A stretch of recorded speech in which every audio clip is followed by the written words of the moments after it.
Today we're going to talk about 5 tips on how to increase your credit score. Hey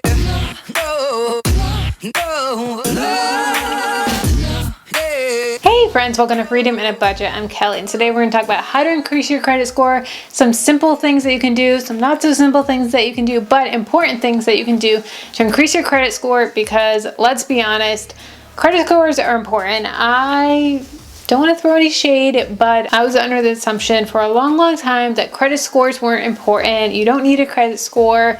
They don't make any difference. And especially with buying a mortgage, you can do manual underwriting, which yes, that is true. You can do manual underwriting, but it's not always an easy process.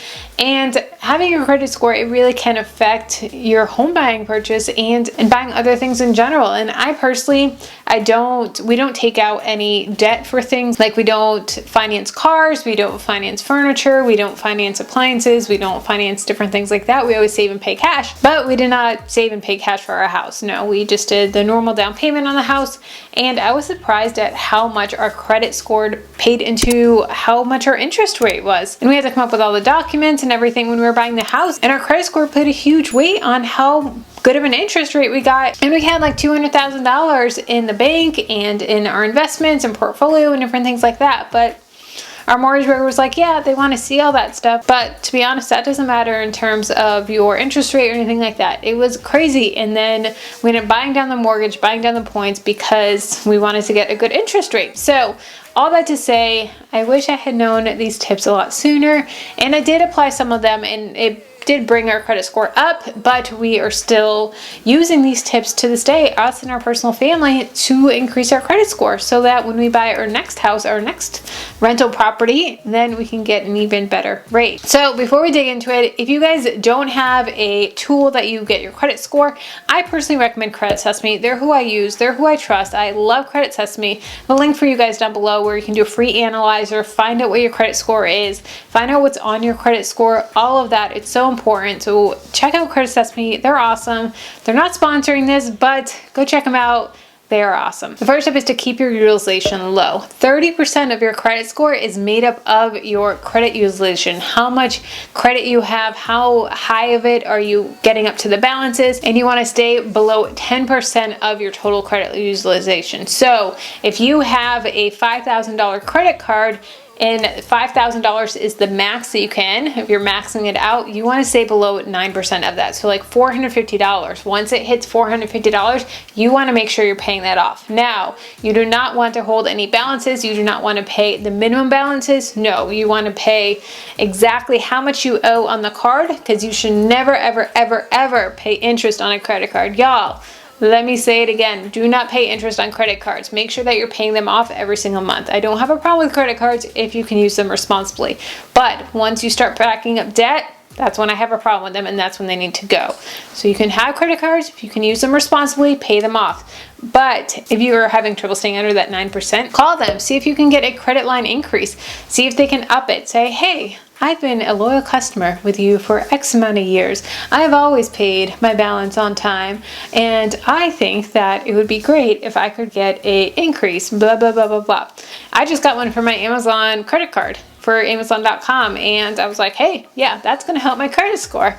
So now I'm not spending more, but by keeping my utilization lower, it's going to help increase my credit score, which is awesome. Next is to make sure that your mortgage is getting reported to your credit score. And not all the time, the mortgage companies are reporting to the 3 credit bureaus. So give them a call up Experian, make sure that they are reporting your mortgage payments to the credit bureaus, because that is a great way to increase your credit score, especially if you don't have other debts. So us personally, the only debt that we have is our mortgage and credit cards, which we don't have credit card debt because we pay it off every month, but we don't have car loans, we don't have other things, because a lot of your credit score is if you have multiple different types of accounts. If you have multiple different types of accounts, that's actually going to help raise your score. But I personally don't believe in that. I don't believe in having car loans. I don't believe in having personal loans and different things like that. So I am trying to raise our credit score without going into debt, without going into those other things. So making sure that your mortgage is getting reported to the credit bureaus is huge and a great way to show that you're diversified in more than one area. The next one is to become an authorized user. Now, this one,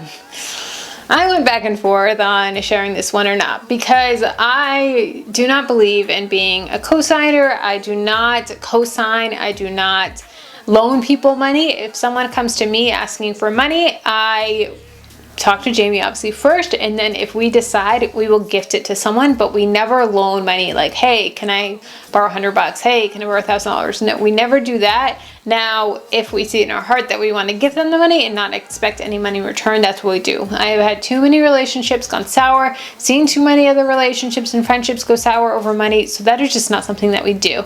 And people may take that the hard way, but that's just our own personal, what we do. So, with that being said, I don't believe in co-signing, but if you are trying to grow your credit score, maybe you're just out of high school or college and you're trying to grow your credit score, you can become an authorized user for someone. Now, if you are doing this, make sure that you do it with someone that has good credit. Make sure it's with someone that is good at responsible paying their bills, and then you can sign on and be an authorized user, but do not take the card, do not add any debt to them. This way you're just reaping the benefits of them paying their debts on time. So maybe it's your parents, maybe they make you an authorized user so that it's getting attached to your credit score in your name, that these payments are getting made every single month and paid on time. But don't take the card, don't rack up anything for them, but just have your name on it so that your name is in good measure with it. With that being said, disclaimer, say stuff goes sour, say poop hits the fan, you're responsible for that as well. Your name's on it. So there's definitely pros and cons with it, but it is an option. Number 4 is to negotiate outstanding balances. So go through your credit score, go through your credit report, go to creditassessme.com, and you can see everything that's listed on your credit score. What debts you have, what past debts you have, what's outstanding. If you have any outstanding balances, maybe a medical bill, maybe, an old loan or something like that went into default, come up with a lump sum, give them a call and say, okay, I see this medical bill on here for $5,000. Can we negotiate and can I pay $4,000 right now, today? Can we do that? If they say yes, make sure you get in writing before you do anything, but try and come up with a lump sum to pay those off totally and really get those past due balances off your credit score, because that's going to make a big difference of having those late payments that's going to stay with you for up to 7 years, which is not good. But go to a place like Credit Sesame where you can go and get a full printout of everything that's on your credit score. Along with that is pay down your balances. Pay down anything that is holding a balance. If you have credit cards that are maxed out, pay those down. Pay them down so that you are able to pay off your credit cards every single month. Credit cards, it should be a tool and not a crutch. And they're getting to the point where you're maxing them out and so they are to the limits, busting at the seams, you're only paying the minimums. That is not good. So get to the point in your budget where you can go and pay them off totally every single month. If you are not, you should not be using them. You should cut them up, put them in the freezer, do whatever you need to do, but make sure that you're paying off your credit cards every single month. I can't say it enough. Guys, make sure you have a budget. You guys know I'm the budget queen. I love me some budgets, but it is so important. It really helps make you in control of your money versus your money in control of you. So I do have some budget templates. I'll link them down below if you want to purchase them on Etsy. They're on sale right now. But it really just shows everything that you're spending, what's coming in, what's going out, where you're overspending. Do a spending analysis. I have a template for that as well. But really just hone in on, okay, this is where I'm slipping up. This is where I can cut back. This is where I can maybe splurge a little bit more. This is where I have some room. This is where I can pay some extra to my debt. It really just puts it all in black and white. You can't run from it. You can't hide.